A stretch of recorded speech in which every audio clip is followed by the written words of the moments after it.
सरकारले प्रस्तुत गरेको आगामी आर्थिक वर्ष 2083-84 को नीति तथा कार्यक्रममाथि संसदमा छलफल जारी रहेका बेला प्रधानमन्त्री बालेन्द्र शाहले संसदमा उठेका प्रश्नहरूको जवाफ नदिने भएपछि संघीय संसदमा तनाव उत्पन्न भएको छ।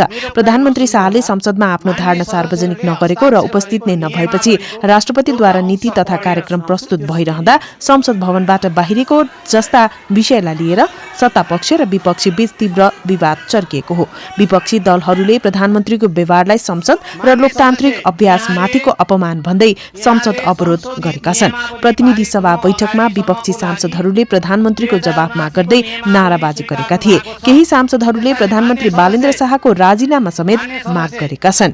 विपक्षी नेताहरूले प्रधानमन्त्री संसदप्रति उत्तरदायी हुनुपर्ने संवैधानिक दायित्वबाट पछि हटेको आरोप समेत लगाएका छन्। नीति तथा कार्यक्रम सरकारको प्रमुख दस्तावेज हो, तर प्रधानमन्त्री स्वयं संसदमा उपस्थित भएर धारणा राख्न तयार छैनन्, एक विपक्षी सांसदले भनेका छन्। प्रधानमन्त्री शाहको मौनता अहिले सामाजिक सञ्जालदेखि राजनीतिक वृत्तसम्म बहसको विषय बनेको छ। काठमाडौँ महानगरपालिकाको मेयर रहँदा पनि उनले सार्वजनिक मञ्च र सभाहरूमा कम बोल्ने शैली अपनाएका थिए।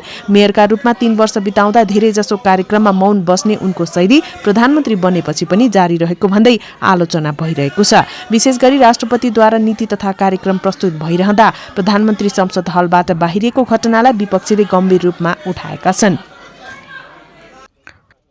प्रधानमन्त्री बालेन्द्र शाहको शैली फरक रहेको र उनी कामबाट जवाफ दिने नेताका रूपमा चिनिन चाहेको बताइएको छ। तर विपक्षी दलहरूले संसद लोकतान्त्रिक प्रणालीको केन्द्र भएकाले प्रधानमन्त्रीले सार्वजनिक रूपमा जवाफ दिनै पर्ने अडान राखेका छन्। संसदमा जारी अवरोधका कारण नीति तथा कार्यक्रममाथिको छलफल प्रभावित भएको छ। सभामुखले दलहरूबीच सहमतिको प्रयास गरिरहेका छन् भने राजनीतिक वृत्तमा प्रधानमन्त्री शाहले संसदमा बोल्ने वा नबोल्ने भन्ने विषय चासोका साथ हेरिएको छ। सुन्ने पनि हो, जवाफ दिने पनि हो, प्रस्तुत गर्ने पनि हो। यो संसदीय अभ्यास यही भन्छ। अघि सम्माननीयज्यूले पढ्न खोजिराख्नु भएको थियो 38 ले के भन्छ? हाम्रो प्रचलन के छ? प्रचलनमा प्रधानमन्त्री बिरामी हुनु हो, प्रधानमन्त्रीले मुलुक छोडेर बाहिर जानु हो, त्यस्तो अवस्थामा मात्र प्रधानमन्त्रीले आफ्नो मन्त्री तोक्ने। प्रधानमन्त्री सिंहदरबारमा बसिराख्नु भएको छ कालो चस्मा लगाएर। यहाँ संसदमा पुरै तपाईको हामीले जवाफ खोजिरहेका छौँ कि त उहाँले भन्न सक्नुपर्छ।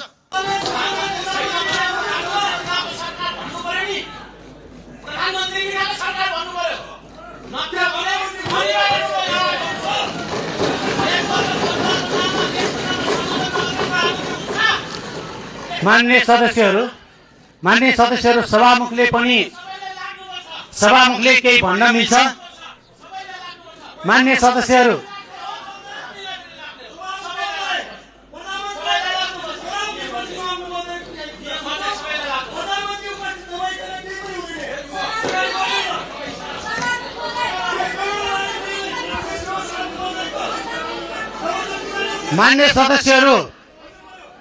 मान्य सदस्यहरू एकछिन शान्त